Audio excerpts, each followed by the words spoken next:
You told me by age 26, you had 11 different businesses. Yes. You said around in your early or mid 20s, you were producing Broadway shows, that you were like in the mix at a very early age. How did that kind of come to be? And what were those 11 businesses?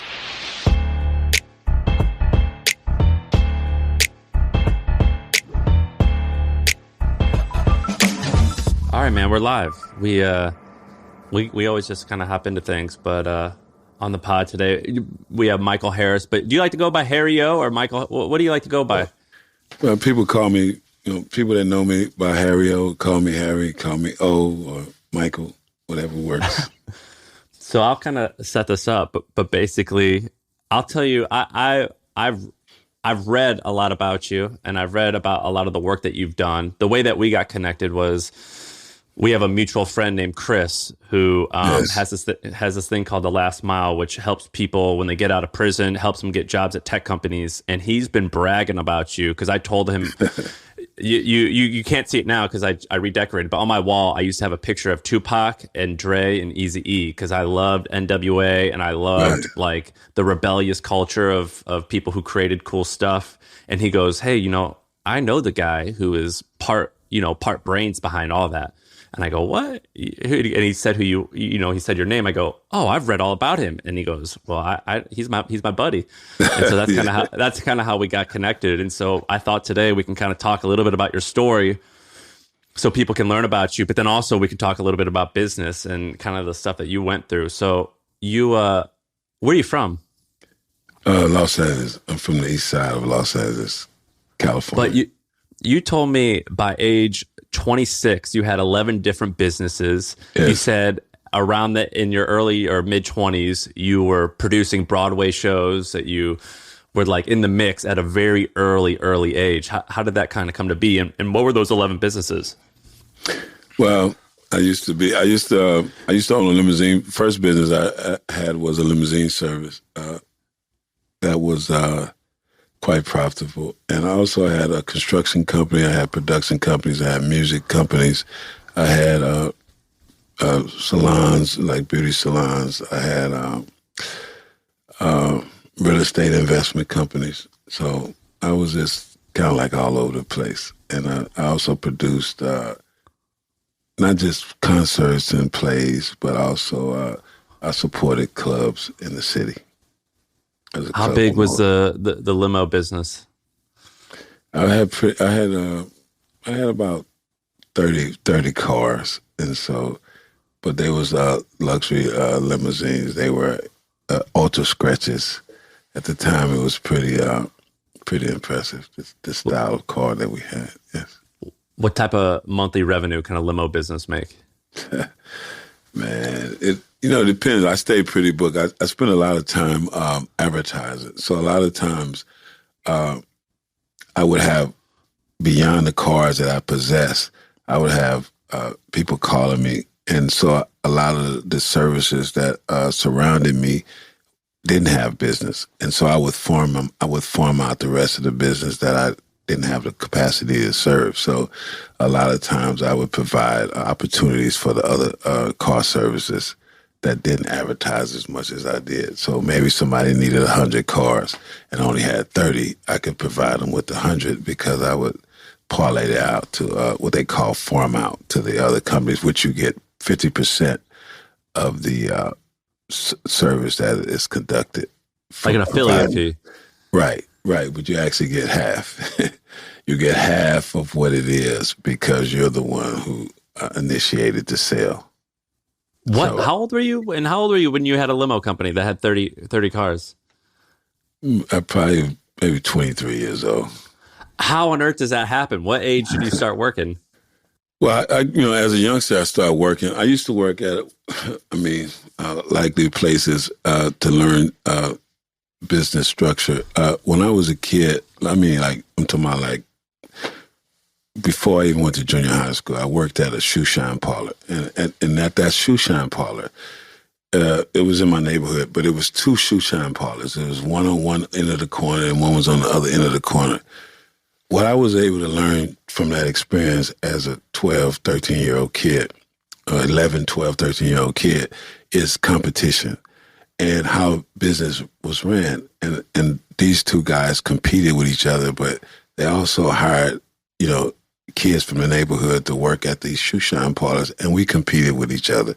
And so I learned a lot about business from that practice and that process, but I also learned, I used to listen a lot. A lot of people come in from different walks of life. It could be preachers and business owners, people from the street, and you would just, while you're shining their shoes, you're listening at a young age, and you're hearing hearing about different opportunities and how people approach business differently. And so I was always like a sponge at a young age. But, for instance, and I also learned how never to judge a book by its cover. Like sometimes a guy might pull up and be in a nice car and you're like, people is, trying to get that customer. And this guy comes in, may only have one or two pair of shoes and may not even be a tipper. But then a guy pulls up in a station wagon or a regular car, and he might have 30 cars in 30 shoes in there, and also is a big tipper. So it's just this learning how to read people, and just that whole competitive thing that was amongst us as youth to compete and be at our best, be dressed, represent and honing in on our skill. So I try to learn something from everything I always did as a kid. Like, how do I use this moving forward? What is it? What's the lesson, learned here? So that was, and my mother also owned a restaurant in the neighborhood, and I watched how she navigated that and how she handled her customers and how she worked with her staff. And, I actually remember before she bought that business, when she used to work for the people that she bought it from, how she, rose up in that in terms of management and then acquired that business. And so just watching people be effective in business at a young age had a profound effect on me. And you end up kind of getting in trouble, which I'll let you tell a story, in your 20s. But before that, how big was your empire in terms of employees at its peak? I probably had about 150 employees. And can you reveal like how much revenue like this whole the whole empire was bringing in? Well, I was making millions of dollars. I mean, it's 35, 36 years ago. So I don't remember the exact. I mean, that builds up though. What did you do with your money? I always invested in real estate. In real estate? Yeah. So you're not public equities. You liked real estate, and you're buying real estate in your neighborhood? Yeah, all over.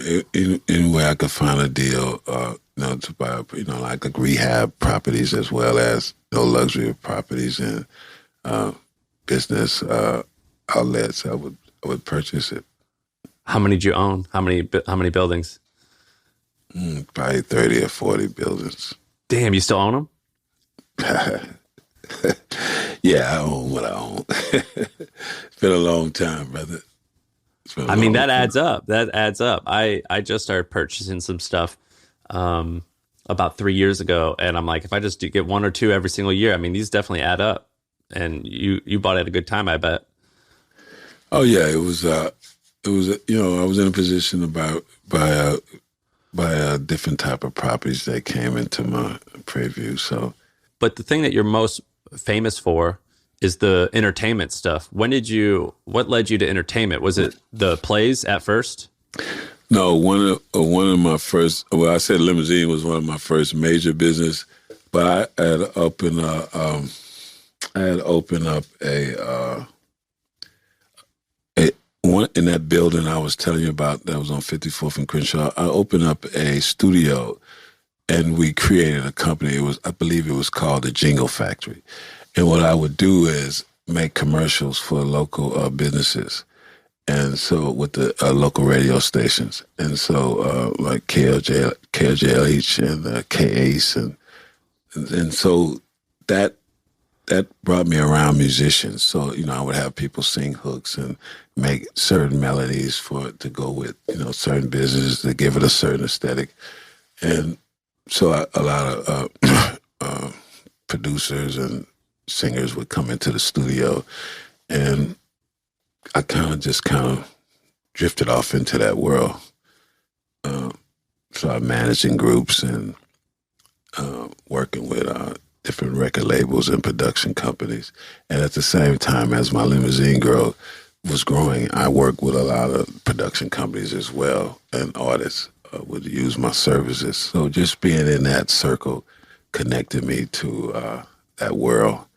And so for different reasons, I got involved in the music business. Was there anyone that is that I would know of that you started working with like really early around that time?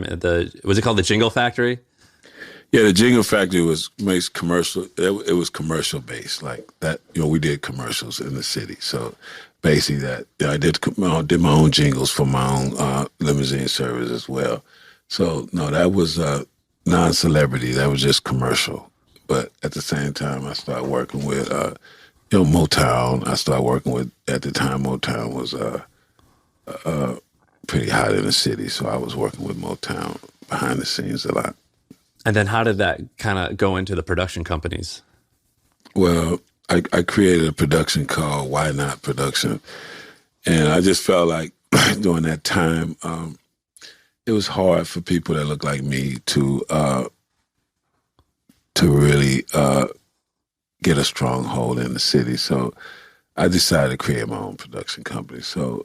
And I would, be available to help produce artists that didn't have the financial wherewithal to be able to do it themselves. And somebody brought me a play opportunity, and I never was involved in plays until that moment. And I just thought it was just a real creative space for people who were, in the movie business but didn't have work at the time, but could hone in on their craft and also provide entertainment in the community.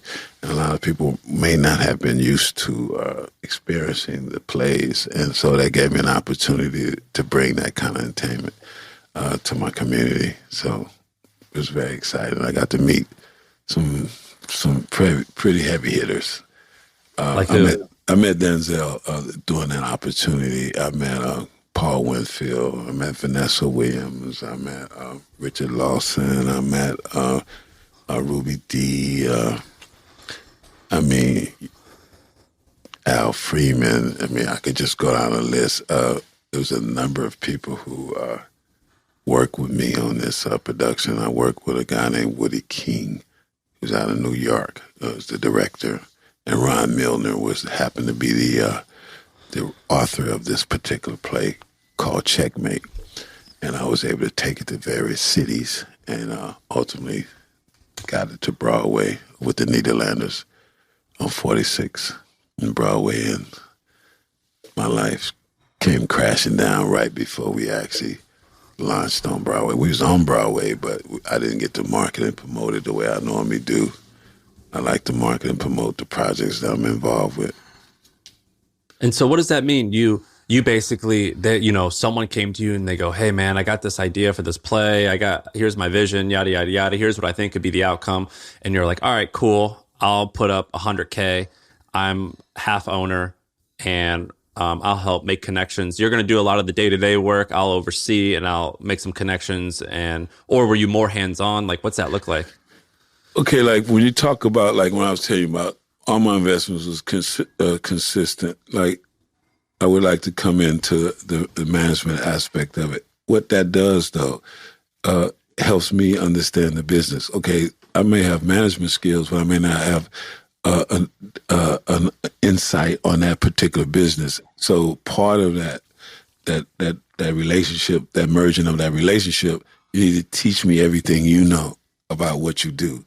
And then I, compile that with my management skills, and then we could, move on to the next level. But that was part of what I would do, I would come in and decide if this is something I want to invest in, and I would become the managing partner, but also I want to learn everything that everybody here knows so that I could be effective in that position. And so that's usually the role I always took. What's it like working with, and by the way, at this point, you're still in your 20s. Yes. And you were working with some up and coming people, but you were definitely probably working with some established people. What did they think about this guy? They say this, I mean, you got this tough guy persona now. I bet you had that same persona back then. You know, you could be, you can be intimidating. I imagine they're like, I don't know about those tough guy. Well, I'm saying that's my opinion. And if I had to do business with you, I'd be like, man, I don't want to make this guy mad. And so if you're in your 20s and like, ooh, this young black guy from, he's talking about living in LA. Now he's wanting to be out here in New York, putting on these plays. Like, who does this guy think he is? Like, did you deal with a bunch of that? Like, I always respect other people's territory, you know, no matter what business you're in. And I always deal with people respectfully, you know. I mean, it's the persona, the perception of me, and then it's the reality of me.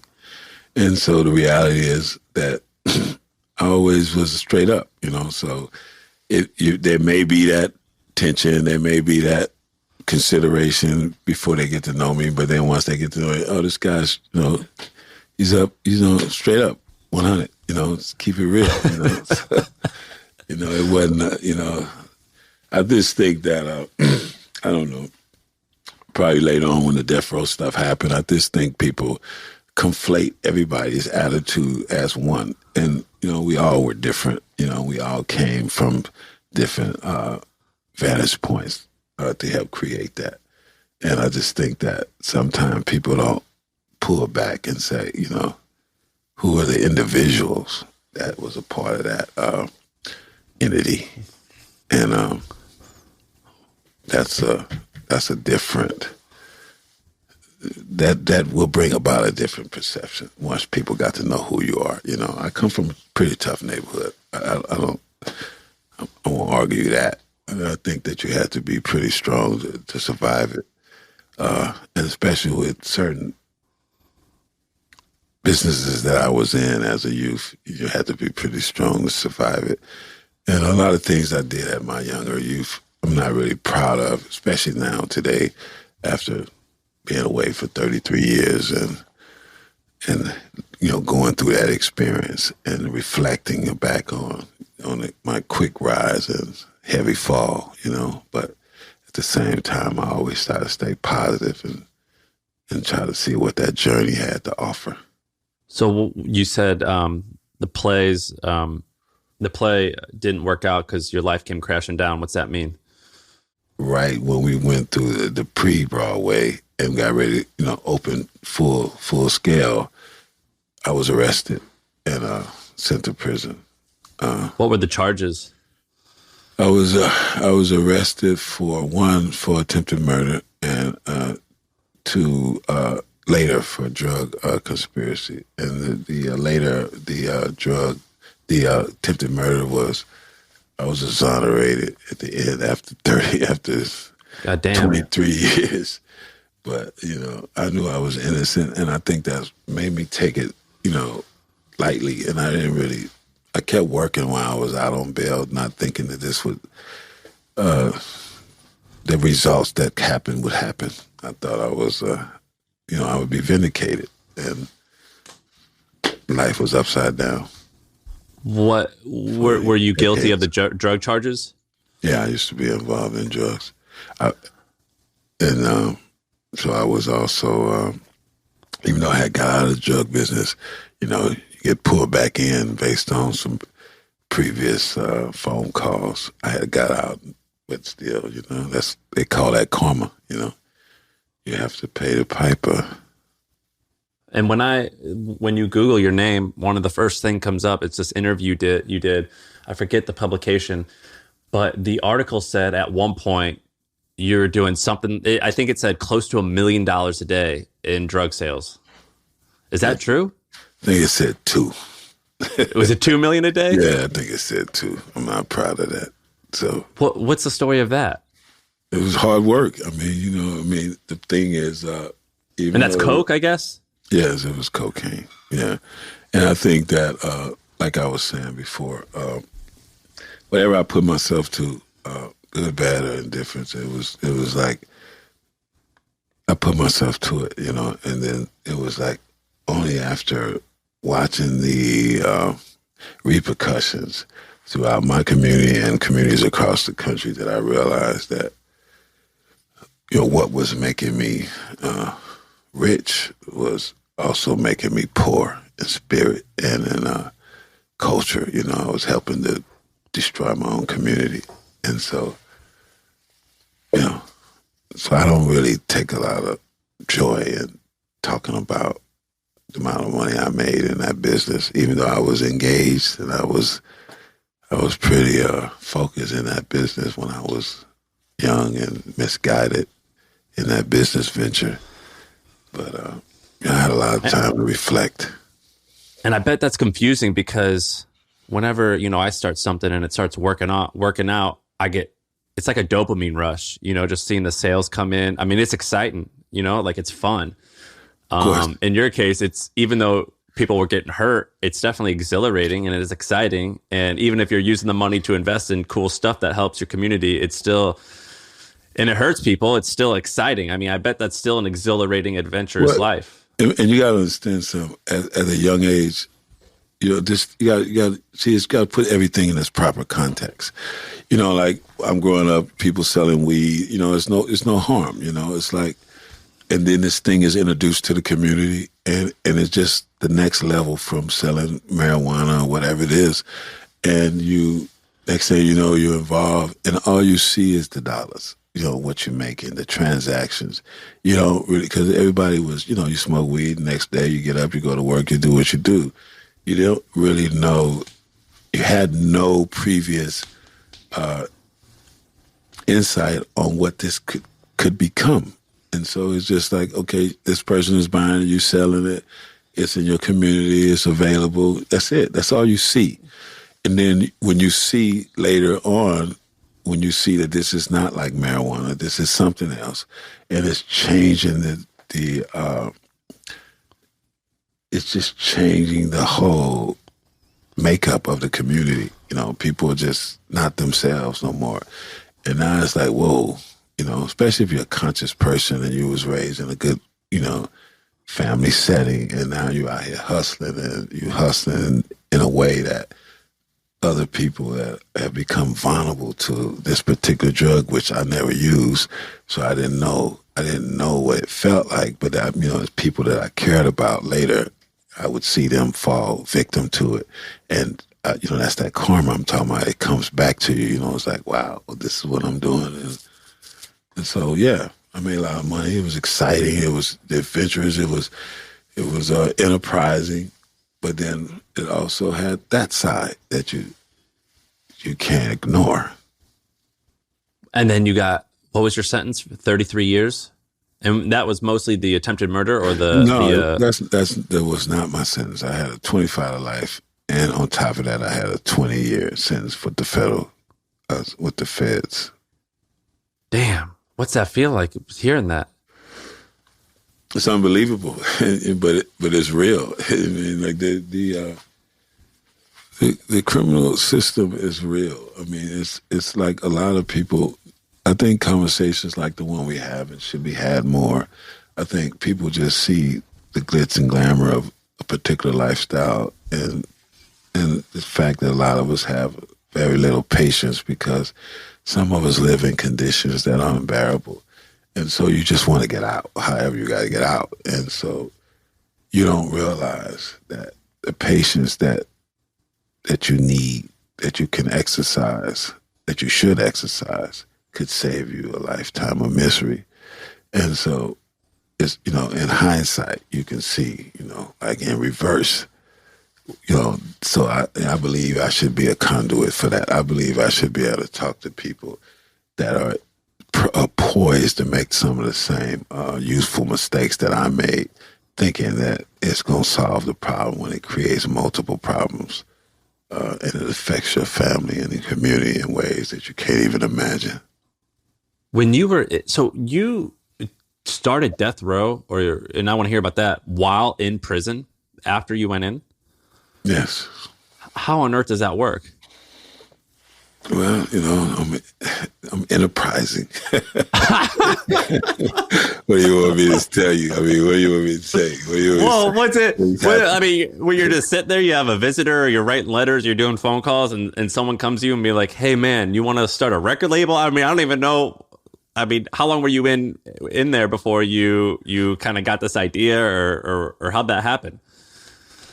Well, like I told you, I was involved in different aspects of the entertainment business already, so it's kind of like I was already bitten by the bug. What happened was, I don't know if I should tell you this part, or maybe you should wait till the movie come out. But maybe you done already heard some aspects of this. But it's just, I was, I just still had all this energy inside of me that I wanted to do something. I didn't want my sentence to be the end of me, and I just couldn't stop. I'm a kind of guy that only slept 3 hours a day, and like I said, ran 11 businesses. How do you go to prison and sit there and be okay with that? It's just not what it is. So you're trying to find something outside of your environment that allows you to stay alive. In spite of your circumstances, in spite of your sentence that has been imposed, you just, you're still youthful, and you still want to have an impact, because, like I say, when you deal with the totality of a person and you see that there was more good than bad in that person, that's what you're trying to get back to. You know what I'm saying? Like sometimes, like I say, just trying to find a cool place in hell, for all the bad things that I did, praying that God could, forgive me for that. And at the same time, being able to give something back to my community that they can use instead of something they shouldn't use. So what's that creation story look like? Who contacted? I mean, I told you I read, which book? Ruthless. Is that what the book's called? Ruthless? Is that by Jerry Heller? So I have that. Yeah. So Ruthless was before Death Row, right? So, right. So Death Row is if you will, the next iteration of Ruthless, because one of the main components of Ruthless was Dr. Dre, and Dr. Dre was the producer of the music that mostly was produced by NWA. Mostly all the music that was released at NWA was produced by Dr. Dre. And so NWA was a group, and Dr. Dre was a part of that, but he also was the engine that made it run. But I don't think that Eazy-E, rest in peace, and Jerry Heller, also deceased, understood Dre's value to the point where it shouldn't have been overlooked. And so that opened up an opportunity for him to be disgruntled, and for Suge Knight, who actually began to manage Dr. Dre after managing an artist by the name of DOC, who introduced Suge to Dr. Dre. And then I was introduced to Suge shortly after, and that's how that relationship came. He was managing Dr. Dre and DOC, and we created a company. First, we created Godfather Entertainment, and then out of that birthed Death Row. And so then Who came up with that name? I came up with Godfather Entertainment, and based on my situation, I was actually housed on Death Row. In San Quentin? Yeah, San Quentin. I wasn't sentenced to death row. I was housed there for a short period of time, and I was able to witness young people younger than myself at the time being sentenced to death row, and I was profoundly affected by that. And I thought that, so you hear different versions of the name, because there used to be deaf like DEF row, and then we decided to call it Death Row, which that's the company I set up. Death Row Records. And you had, you guys, Kenner, I worked with my attorney at the time that was working with me on my appeal. David Kenner was also part of that partnership that helped assemble that company for me while I was behind bars. And you guys, you didn't even shape the genre. You created it a little bit. You had Pac, Snoop. Who else was on there? I mean, it's look. People don't realize Death Row didn't have a large roster; it just had an effective one. And also, my ex-wife Lydia, she was also a part of the management team that helped facilitate the company in the beginning. So to answer your question, it's like the moment the world heard Snoop Dogg and Dr. Dre's voice together, it was a game changer. It was Warren G was a part of a group with Snoop 213, and his relationship with Dr. Dre facilitated Snoop Dogg coming into the fold, and DOC working with Snoop and helping him, up his game in the rap game, and Dr. Dre looking to create another star, and that relationship forged together. It's just made magic. But there was other members, other producers, and other artists that was on the label, female, like Rage and Jewel, the Dog Pound. There was just a lot of synergy there, and they all come from different walks of life, and it just was that time, some things was just time, the energy. Pac came later, but he brought some of that fire with him too, and it just put Death Row in history books like no other label, because a lot of people don't really understand that Death Row was the little choo-choo train that would, it connected dots to so many different companies that a lot of people don't even realize that. Like what? From Universal to increasing their distribution because of his relationship with Death Row and Interscope, and Warner Brothers almost getting out of the music business because the way they mishandled their relationship with Death Row and Interscope. I'm just saying it's so many different aspects to Death Row's existence that most people don't even ponder. They're too busy with the negative side of and the drama that some of the people that was involved participated in, but they don't think about the enterprising nature of that organization, which is what my focus is. It's like what was his original intent, and what did it do in the business world that most people don't talk about. The narrative has been focused. It's been moved to a narrow focus, and hopefully I'll be able to expand that. Me and Snoop Dogg are working together. Snoop Dogg reacquired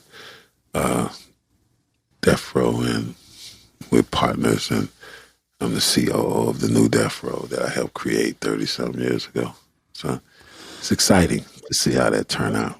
What's crazy is you've been around all these people, and you actually saw them when they were young. You talked about all these interesting people, Denzel, Dre, Snoop. What do some of these young guys have in common, you think, that kind of, because they're not just like successful business people, they're culture changing people. They changed America. They changed the world. What attributes did they have in common? You know what I'm saying? Well, let's just back up. Like seeing Denzel as the young Denzel and seeing him now, he still is consistent in his character. There's certain roles he won't play. And it's the way that he approaches the craft that attracted me to that project, Checkmate, in the first place. He was just always a consummate professional. It's just, he didn't really hang out. He just did what he did and he took off. But I just watched him, and I watched his work ethic and his projection in the films that he do. For people that look like myself, we're proud. He makes you proud. He makes you proud.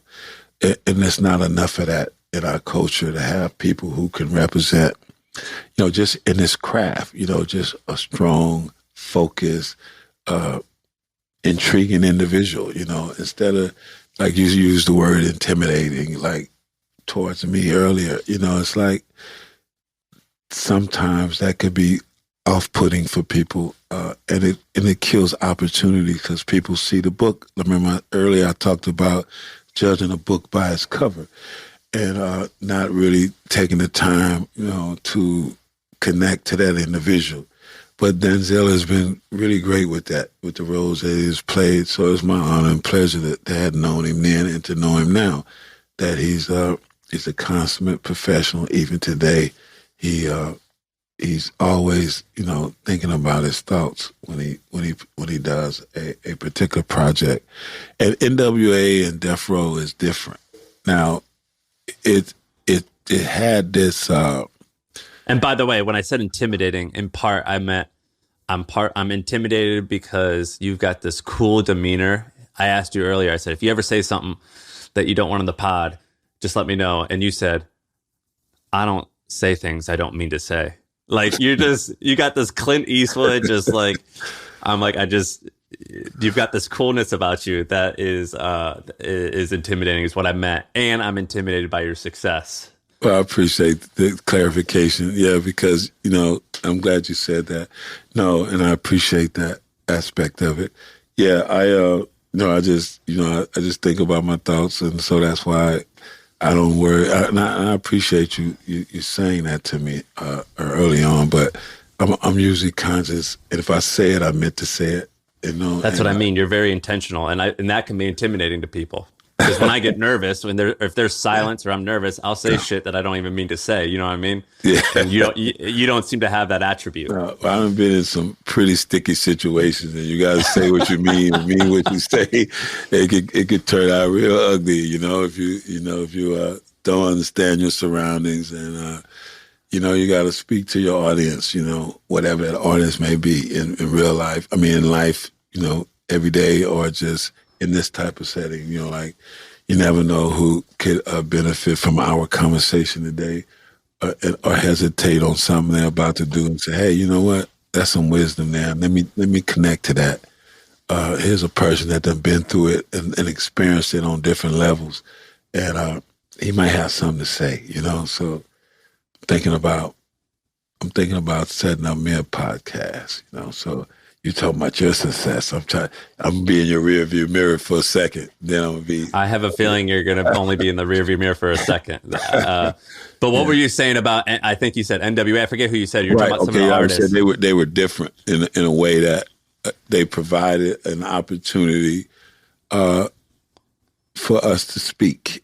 Now, some people don't like what we said, but it was different. It was like you had a certain box that, Black Americans and not just Black Americans, Hispanics, different nationalities that are sometimes regulated to a box. And so you don't really get to hear them. But through this mechanism called music, called hip hop, called rap, called, some people call it gangster rap. I just call it reality rap. Whatever that reality was in our community, being able to speak to it. You know what I'm saying? Like becoming your own CNN or Fox News. You can say this is what's happening, good, bad, or indifference, but this is what's happening in our community. And they were able to communicate that. And so my intentions was to elevate, but at the same time, this thing takes on a life of its own. And then you get involved then it becomes a business. And then you have executives and producers who start to see your world even different from how you see it. So later it was altered, but in the beginning it was fresh and raw and uncut, so people were mirroring into a community that they knew little about. And so that in that aspect, the rappers, the music business was able to shed a light on those communities in a way that it hasn't been shedded, and especially when it came to police brutality and a lot of the injustice that was taking place in those communities. It just became a profitable vehicle that allowed us to talk about things in code or in through lyrics that normally you wouldn't even have access at doing. So, what's the first song that you heard that you thought, "Oh, Death Row, I'm onto something"? Well, it's like I got to hear a lot of it before it came out, so it wasn't. I mean, I got to hear the whole album, The Chronic, before it came out, and so, but when I heard the first song that was done on Deep Cover soundtrack, the single that Snoop and Dre did, and I was in prison, and a lot of guys was they wasn't really paying attention to them. Really? Until that happened, yeah, because it was NWA and other groups that was out at the time, and so MC8, all these guys that were out, and then we had other local artists, Toddy T and Miss Max the Spade and Ice-T and all these different guys were, doing their solo career as well. But once they heard that song on the radio, 187 on the Undercover Cop, and they heard that melodic sound come from Snoop and those thumping beats from Dre, it was game over. It was game over, and that was like, wow, because, I had tried to let them listen to it before that, and they didn't want to hear it. Then once I got a line around the corner, they want to hear the tape now. And then it's been like that ever since, and I watched, I was able to, watch Dre and Snoop and them perform at the Super Bowl. And I was able to, attend their practices, and it was just watching them at work and flashing back to what happened so many years ago. And just to see them become top-notch in their game, because we took it from an independent type of setting with Rufus and NWA, and Death Row was able to submerge itself into the majors and become a major player, which changed the game for a lot of rappers that are quite successful today.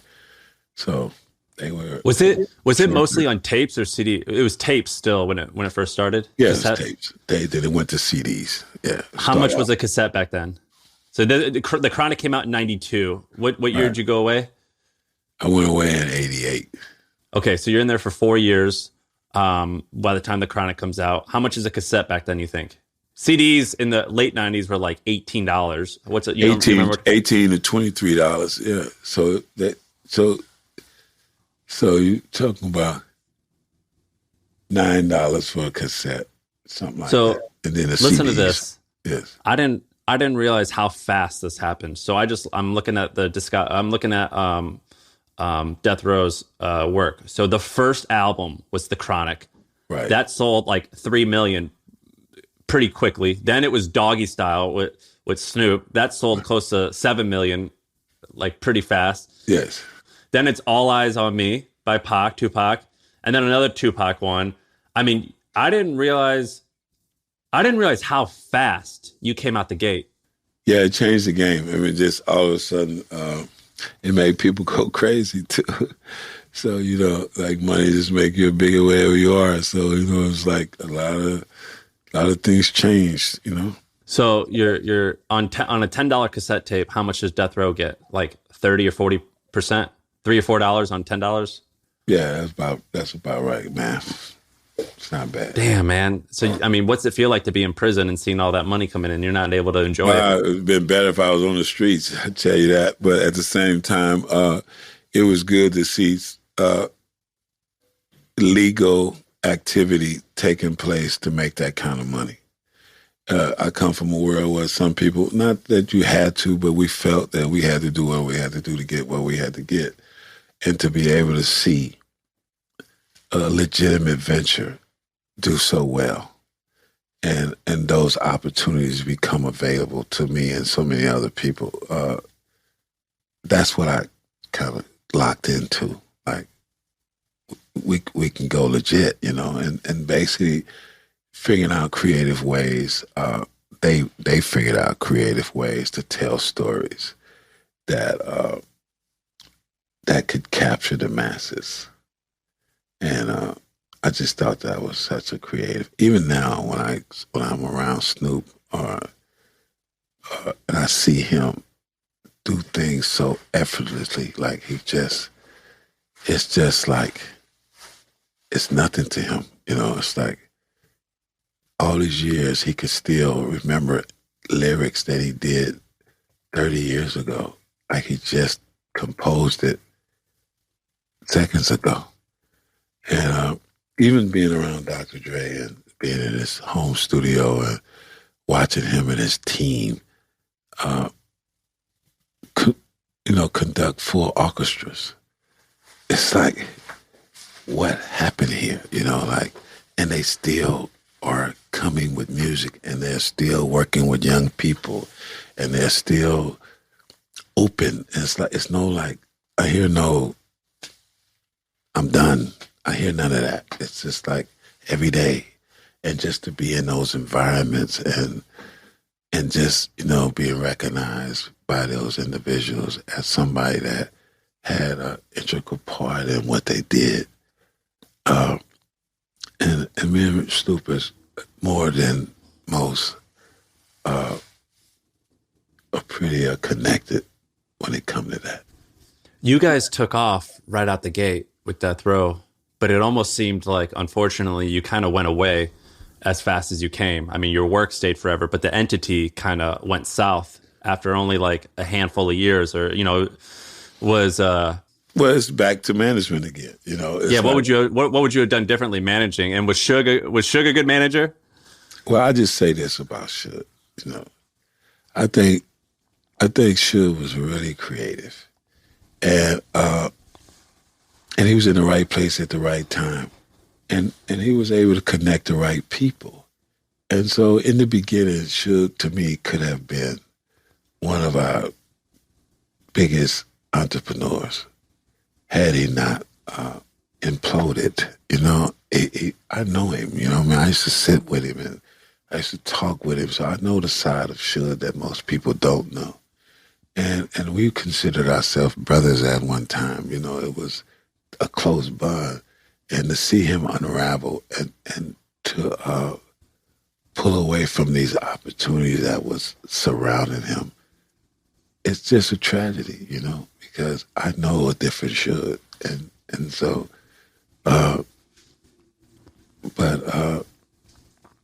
it went away for a little while, but it's back. Right. It's back, and it's strong, and people are looking at it different. And so I have nothing negative to say about anybody, because I just think that's wasted energy. I just think we all did what we did. And sometimes I could be wrong about certain things. The next person could be wrong about certain things. It's just how, it's how you deal with the present, and how, and can Death Row be seen differently with the new generation? And so we're about to see. At my last, I started my last company when I was about 25 years old, and we grew. We had dozens of employees, and the average age at one point was like 23, 24, 25. And I was the adult in the room. I don't drink, I don't party, I don't do any drugs. I'm completely sober, but a lot of my people would. And it was a creative business. And whenever they would start drinking and stuff, I would always have to put someone in charge, and I'd be like, hey, I got to get out of here. I don't want to be around this. And like managing young people, particularly in a party environment, and particularly creatives, that's a challenge. You have to like give them the lanes to stay within and let them be free within those lanes. And from an outside perspective, you dealt with that times 10. They weren't just drinking and making bad decisions at the bar. Snoop got he was in trouble for there was some worse stuff that was happening, and all those guys had issues. What's that like managing creative wild guys? Well, it's called putting out the fires. But, as you spoke about Snoop, he was exonerated for that case too. So yeah, and I'm not saying he did anything. I'm just saying that's hard managing. I imagine it was challenging managing creative people who also had a wild side, or sometimes would be in a circle of getting in trouble, regardless if they did it or not. Well, in that particular in music or any creative, I just think that you have to take people where they are, And so what happens is, if you take away something, it takes away something, and so we all get to elevate in life. And so who you were and what you came from and the condition the way you were conditioned to see the world, all of that had something to do with the way the music was made. And so I'm not justifying behavior of any kind. I'm just saying that you start where you start. And if you look at what you're talking about some of the conduct that different individuals participated in early on, and you look at them now, these guys are philanthropists. They have charities. They have foundations. They change. They help and motivate and mentor other people in their careers. So, yeah, Death Row was all of that, and that's what made it exciting. And that was the energy that it possessed. But it grew, and some people learned, and some people didn't, and some people went up, and some people went down, and it's you're talking about a Shakespearean play. I mean, there is no other. It's just a lot of people lost their lives and careers, and a lot of people became quite wealthy as well. So it's just a combination of it all. So this story is still being told. Do you think that creating Death Row is that the thing you're most proud of career-wise? Well, my career is not over, sir. And so far. I just think that it's the most impactful. Good, bad. Like I said, good, bad. I can go somewhere and, people from all over the world recognize the brand. And you'll be surprised, people from high up in different parts of this society, classes of society has told me that when they were in college or whatever they were doing, that music.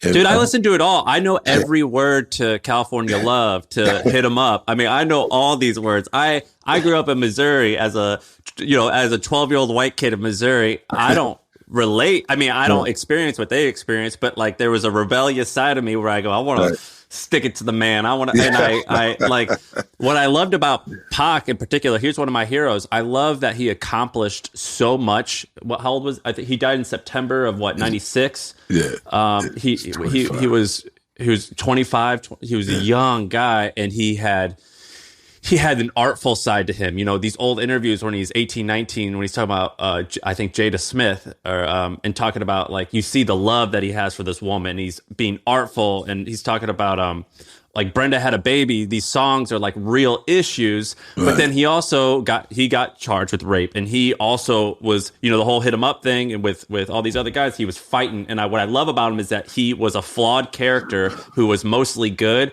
And he redeemed himself. Like he would screw up, and then he was a rich character, and I was drawn to that. I'm like, I got flaws. I had substance abuse issues, and I overcame them, and I did all this stuff, and I was drawn by people who screwed up and overcame, and then maybe screwed up again and overcame, and had this rebellious, bold part of it. And that's why I was drawn to it, even though I can't relate anything to selling drugs or to.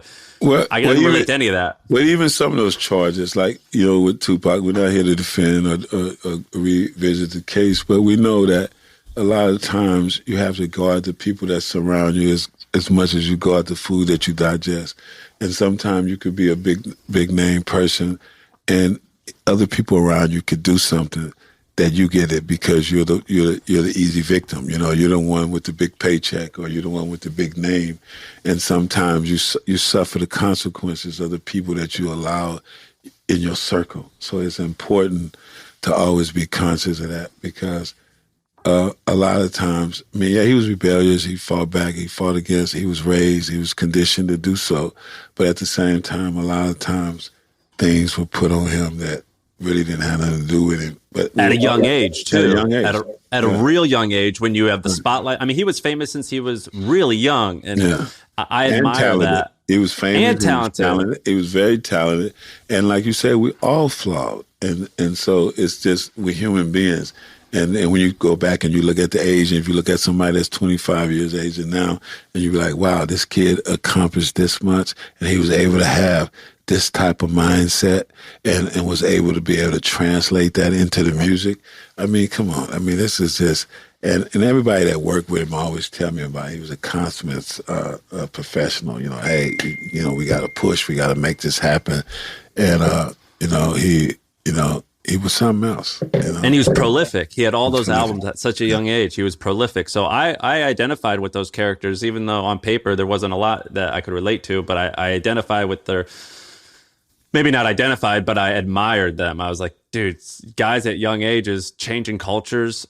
And I think that's interesting. It's funny you saying that, because my thing is, I think it's infectious. I think the sound, the energy was infectious. So you didn't have to actually come from that particular culture to really identify. It just it met you where you was. It provided you with some energy that helped you do whatever you were trying to do. I think it was more about the energy that it possessed. You know, like people, you know who Gary V is, Gary Vaynerchuk. Right. He's, people. I watch him sometimes to get amped when I'm having a bad day. Yeah. And then, but when I was younger, I would listen to Hit 'Em Up or something. It's like, you know what I'm saying? Like it gave me fuel to get back on track. And so I thought I just love that stuff. That's why I like startups. I like people who are just nerds playing on the computer and they create Bitcoin, or, you know what I'm saying? Like they create something that sticks it to the man. And even though they're just, you know, in Silicon Valley in an office, whereas you guys were down there and writing music, it's like it's still kind of a rebellious energy of us versus the world that I think is infectious. I think that's quite relatable. A lot of the internet tech entrepreneurs, that whole, you know, creating something out of nothing, I think it's relatable for people in the hip hop business, you know, creating something that was meant for a particular circle that went outside the circle and affected the world. And so same way with these young enterprising engineers who create something that we all use, like the phones and the different apps. And now that whole world is merging and trying to find its place. So it's quite interesting to see how it all folds out. You know, a lot of big companies have been displaced because of the internet and don't know how to find their place. And it allows for new merging creative minds to take its place. So I'm excited about what the future holds. I have a lot of takeaways from talking to you. It's just like, I think that a lot of entrepreneurs like myself, I'm real emotional. You know, like you're into the arts and building businesses is my art. And people who are sometimes artistic, I go up and down. I get real sad sometimes. I get real happy. You know, I'm not calm like you are all the time. I'm trying to work on my calmness just to be a little more steady. You know, you experienced a lot harder stuff than I have, and you have this cool attitude. I said it's like Clint Eastwood. And so I think you kind of inspired me to be calmer. Well, I think with me in particular, you know, I was in a situation where it was quite volatile, and I had a conversation with God, and I felt that I had reached an understanding. And at one point, I said, if I never go home from here, and I never live another day, just the fact that I knew who the Creator was, and I was thankful for what God has done for us and what we had to do to even be born. And so the miracle of our birth and how important that is to live up to that. And so you can't help but to be calm once you know that each person is considered a miracle. It's just for you to live up to it. And that's another thing. You got a good attitude. You got a really good attitude. It makes me, I get calm being around you, and I feel more optimistic. And I also, you know, I've always been fascinated by these people who are a little mysterious. There's always a little more behind that you don't even know. And they're always got something up their sleeve, some good story or some cool experience that they've had. And I get that vibe from you, and it inspires me a little bit. I think it's cool. I also think, you know, last night the Grammys were on, and I think it was, they did like the 50 years of hip hop, and the Ghetto Boys were on singing one of their songs. Wow. And they got they have this one line where they go, real gangsters don't flex nuts because they know they got them. And that's kind of how I feel about you is when you're like the guy, you don't gotta say you're the guy. You are who you are, and trust me, when you're in situations like I've been in, you know, it's you know, you're gonna rise to the top, or you're gonna fall to the bottom. You know, it's just, you know, and it was weird being there and being away. And like I said, especially early on, it was really dangerous. But I come from a certain type of community, and I conducted myself a certain kind of way, and I was able to get through it without a scar. And then later on, to be able to be there when Chris and other people like Chris and his wife Beverly was able to create programs where people could really engage and recognize real change in themselves. So I done seen it go from, where you can't even, you don't know if you're going to live the next day, to, hey man, you got to get prepared for the outside world. So, and I'm glad Chris introduced us.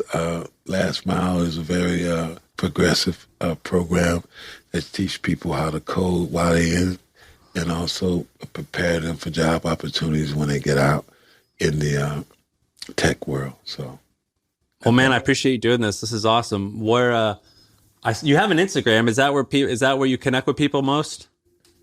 Well, yeah. What is the official Harrio? Did you see it? The official Harrio. I think that's what it was. It looked like it was you posting. Yeah. Michael Harrio Harris, the official Harrio on Instagram. I mean, you have 41,000 followers. It looks like a picture of you on a private jet or some type of Sprinter van. I don't know what you're doing, smoking a vape. No, I'm not smoking a vape. It's a vape around me. But yeah, that's the official Instagram. But I'll let you know when I set up the podcast. I could talk to you all day. Yeah. I like getting to know you better because I want to ask you all these stories, but I want to be respectful, because I look up to you so much. But there's so many stories that you have that, you could talk for hours and hours and hours, I'm sure. Well, as long as it's an exchange, like I said, I'm going to be set up to be able to invite you on my show. And I want to ask you about some of the enterprising things that you've done. I'm going to be an open book for you to be able to ask me different questions that come up and different things that we're going to be involved in. A lot of things that we're going to launch this year. I can't speak about it as yet, and film projects as well. But next time we talk, some of it will be came to fruition, and we'll be able to talk about it. How about that? Hey, and I got stories too. Just every story you have divided by 10, and that might be as exciting as my stories. But you're not gonna feed me that. I'm getting into the podcast world because of what you do, and people like yourself. And the way you bring insight to the business world. So I'm looking forward to being in that lane with you. All right? All right. I appreciate you, man. You're awesome. Thank you. I really look up to you. Thanks for doing this. Appreciate you. Thank you for the opportunity.